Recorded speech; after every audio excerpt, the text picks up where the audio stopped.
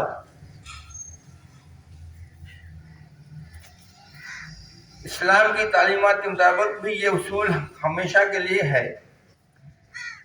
سلیمان بن ربی کہتے ہیں کہ میں نے حضرت امام حسن امام بصری سے پوچھا کہ یہ آیت ہمارے لیے بھی ہے جس طرح بنو اسرائیل کے لیے تھی، تو انہوں نے فرمایا ہاں، قسم ہے اس ذات کی جس کے سوا کوئی معبود نہیں، جس کے سوا کوئی معبود برحق نہیں.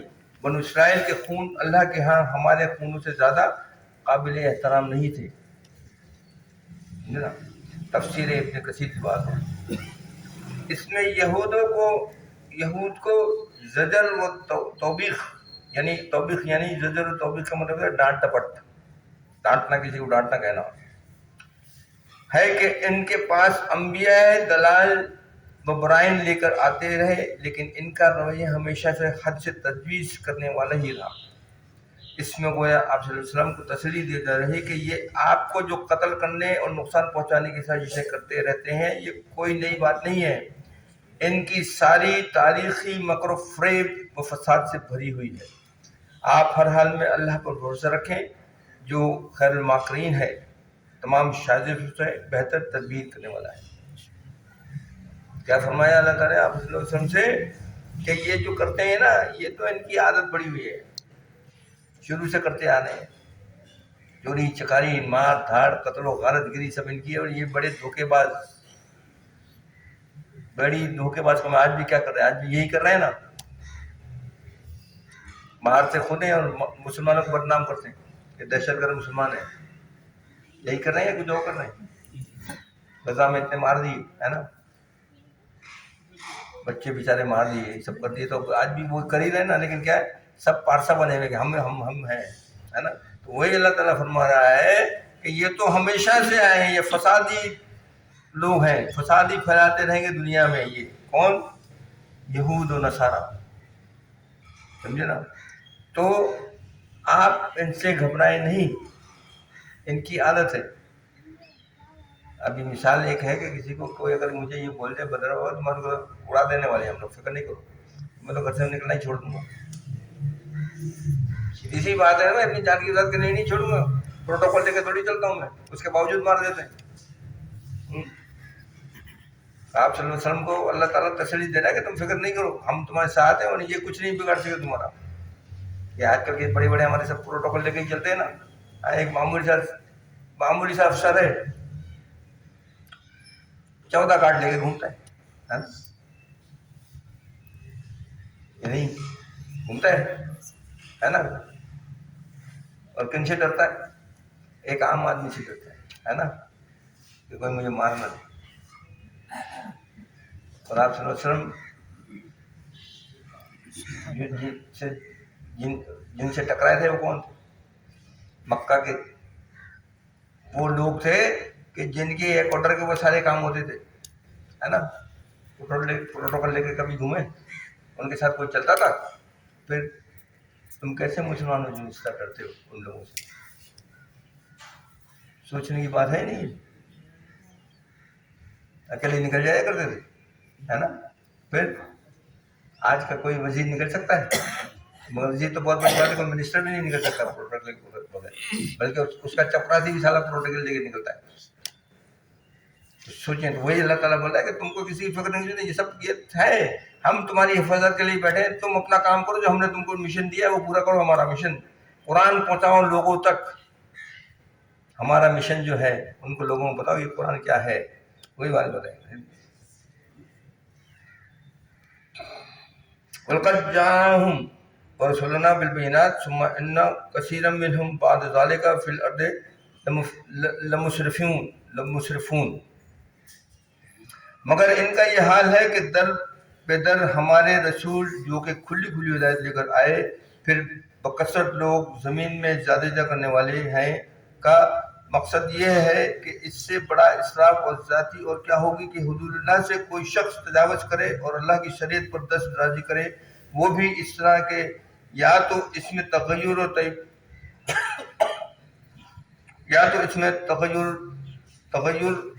تبدل کرے، اور یا اس کو محمل یعنی ترک نہ چھوڑ دے۔ کہنے کا مقصد یہ ہے کہ کسی کی جان لینا فی الارض کے ضمن میں آتا ہے، اور قاتل اور مفسود دونوں کی زندگی و تحفظ سے مستثنی کر دیا گیا تھا۔ وہ اس لیے کہ کسی کی جان لینا بڑا گھناؤنا جرم ہے، اس لیے کہ دارالاسلام میں ایک مسلم سوسائٹی کا امن و امان اور اس کی جانب سے بھلائی کے کاموں کو امن و امان اور سکون و اطمینان کے ساتھ انجام دینا بعینیہ اسی طرح ضروری ہے جس طرح اسلامی مملکت میں افراد کا امن و سکون سے زندگی گزارنا۔ بلکہ قابل غور بات یہ ہے کہ اجتماعی امن کی ضرورت انفرادی امن سے زیادہ ہے، کیونکہ لوگوں کو امن و سکون تب ہی نصیب ہوتا ہے جب سوسائٹی میں امن و سکون ہو۔ مقصد یہ کہنے کا ہے کہ اللہ تعالیٰ فرما رہا ہے کہ جب تک کسی معاشرے میں امن اور سکون نہیں ہوگا کبھی بھی ترقی نہیں ہوگی۔ خوف ہے نا، ہر چیز کا خوف ہے۔ میں کاروبار کرنے گیا، آگے پتہ لگا کہ لوٹ لیا، پیسے لے کے جا رہا ہوں لوٹ لیا، مدرسہ بھی قتل کر دیا۔ امن و سکون نہیں ہے، حفاظت نہیں ہے۔ ایک معاشرے میں آپ آج سے میں خانے 30-35 سال پیچھے چلے جائیں کراچی میں، تو رات کو 2 بجے میں آپ نکل جاتے تو آپ کو خوف نہیں تھا۔ آج دن کے وقت نکلتے ہوئے خوف محسوس ہوتا ہے۔ کیوں؟ کیونکہ امن اور سکون نہیں ہے معاشرے میں، وہ چیز نہیں ہے جو ہونی چاہیے، اس لیے کہ کاروبار نہیں ہے، نوکریاں نہیں ہیں، پریشانی ہے، تو پھر آدمی کیا کرے گا؟ اپنے آپ کو بچانے کے لیے بہت ساری چیزیں کرے گا، اور اپنے آپ کو زندہ رکھنے کے لیے بھی کرے گا، چوری بھی کرے گا، ڈاکے بھی ڈالے گا، قتل و غارت بھی کرے گا۔ تو وہی والی اللہ تعالیٰ بتا رہا ہے اس آیت کے اندر کہ جب تک معاشرے میں سکون اور اطمینان نہیں ہوگا وہاں تک وہ معاشرہ ترقی نہیں کر سکتا، اور اس کے لیے ضروری ہے کہ عدل و انصاف قائم کیا جائے، اس کے بغیر کام نہیں ہوگا۔ وہی بتایا اللہ نے بتایا، اور میں یہ سوچ کے بیٹھا ہوں کہ میں اطمینان سے بیٹھا ہوں تو سارا کام ہو جائیں گے، تو ایسا نہیں ہے۔ پورے معاشرے کا ماحول جو ہے وہ سکون کے ساتھ ہونا چاہیے۔ پوری سوسائٹی میں سکون ہوگا تب بات بنے گی نا معاشرہ۔ میں اپنی دکان کے اوپر بیٹھا ہوں اطمینان سے، نہیں جی میں تو بالکل سکون سے، دوسرا جائے بھاڑ میں، تو ایسا نہیں ہے۔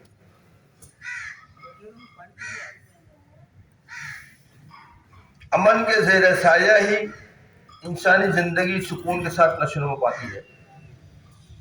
امن کے زیر سایہ ہی انسانی زندگی سکون کے ساتھ نشو و نما پاتی ہے۔ امن پرسکون فضا ہی میں ہر قسم کی بھلائی، امن کی پرسکون فضا ہی میں ہر قسم کی بھلائی، اخلاق فاضلہ، پیداوار اور ترقی تسلسل کے ساتھ جاری رہ سکتی ہے۔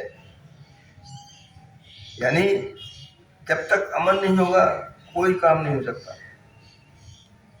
سکون جب ہوگا نا تو آپ کھیتی باڑی بھی کر سکیں گے، آپ انڈسٹریز بھی لگا سکیں گے، آپ انڈسٹری بھی چلیں گی، کام بھی کر سکیں گے، تبھی ہو سکتا ہے۔ وہی فرمایا کہ امن کے زیر سایہ ہی انسانی زندگی سکون کے ساتھ نشو و نما پاتی ہے۔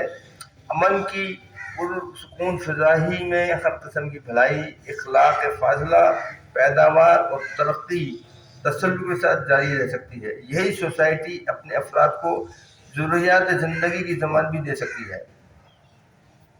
امن ہی ایسا ماحول فراہم کر سکتا ہے جس میں بھلائی کے بیج بوئے جاتے ہیں اور نشو و نما پاتے ہیں، اسی میں برائی کے بیج ختم ہو سکتے ہیں۔ جب تک امن قائم نہیں ہوگا برائی ختم نہیں ہوگی۔ برائی